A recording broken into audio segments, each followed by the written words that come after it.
필기 같은 경우에는 예전에 나왔던 문제들이 또 나오는 기출문제 은행 방식이었어가지고 앱을 이용해가지고 항상 다시 보는 게 중요했습니다.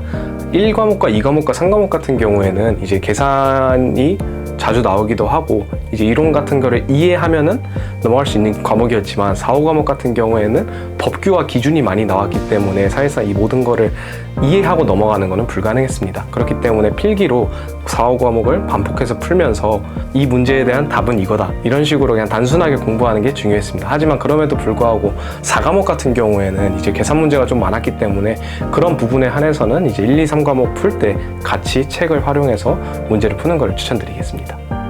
필기는 책에 9개년 정도가 나와 있는데 9개년을 다 합쳐서 3에서 4회독 정도 한 것 같습니다. 그래서 저는 총 공부 기간을 한 달로 잡았고요. 이제 저는 인턴이랑 병행했어야 됐기 때문에 시간적 여유가 많지 않은 상황이었습니다. 그래서 평균 3시간 정도 한 달 하면서 평균 81점으로 합격할 수 있었습니다.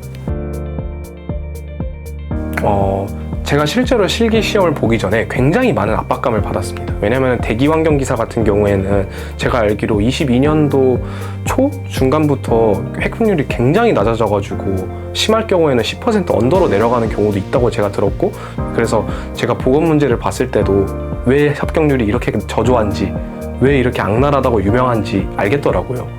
그래서 저도 이번에 시험 보러 가기 전에 정말 많은 준비를 해서 갔었고, 역시 가니까 역시 명불허전이더라고요. 하지만 이번에 합격률은 제가 알기로 18%에서 19% 정도가 나온 것으로 알고 있는데, 그래도 이 정도면은 그래도 제가 예상한 것보다는 높게 나와가지고 조금 당황해서 저뿐만 아니라 다른 사람들도 준비를 많이 했어서 이렇게 높게 나왔구나 라고 알 수 있었습니다. 사실 실기 공부 방법 같은 경우에는 저는 3가지를 좀 추천드리고 싶습니다. 이제 첫 번째는 일반 화학에 대한 마스터가 되어 있어야 합니다.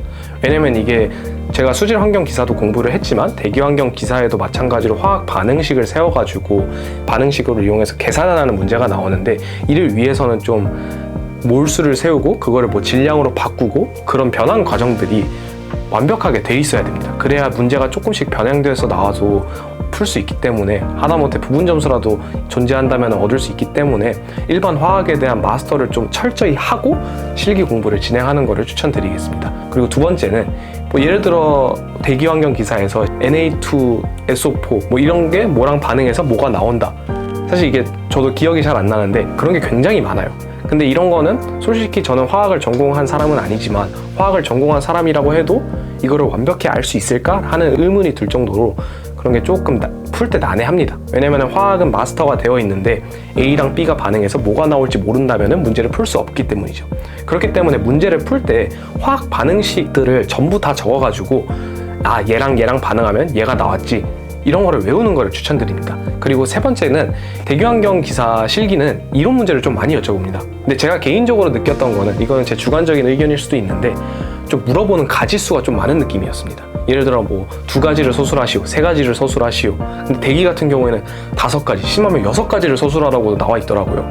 근데 이제 그 6가지가 완전히 이해해서 쓸 수 있으면 좋지만 이제 시간적으로도 여유가 부족하고, 그리고 또 이해가 안 가는 파트는 그렇게 좀 이론을 풀기가 조금 어렵습니다. 근데 저희 책은 FM대로 했기 때문에 저는 그거를 답변을 쪼개서 하는 것을 추천드립니다. 예를 들어 온도를 조절한다, 습도를 조절한다, 뭐를 조절한다, 이런 식으로 하면은 최대한 효율적으로 암기를 할 수 있기 때문에 이와 같은 방식을 사용하는 것을 추천드리겠습니다.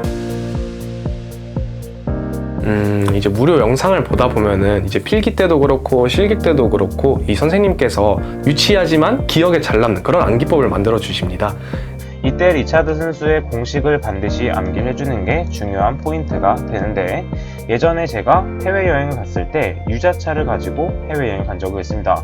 이때 리차드라는 친구랑 많이 친해져서 이 친구한테 유자차를 줬더니 매우 좋아하면서 저한테 항상 중탕으로 타줘 유자차 2개를 이런 식으로 말을 했어요. 그래서 리차드는 이런 식으로 암기해 주도록 합니다. 리차드는 중탕으로 타줘 뭐를? 유자차를. 근데 유자차를 너무 좋아하기 때문에 2개를 타줬습니다.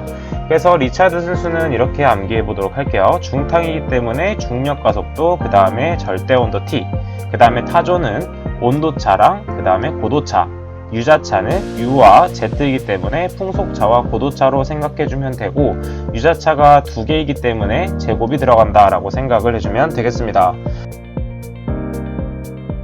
그래서 이제 저도 공부를 하면서 나만의 그런 걸 만들어서 최대한 시간을 단축해야겠다, 암기의 효율을 높여야겠다 라고 생각을 했었습니다.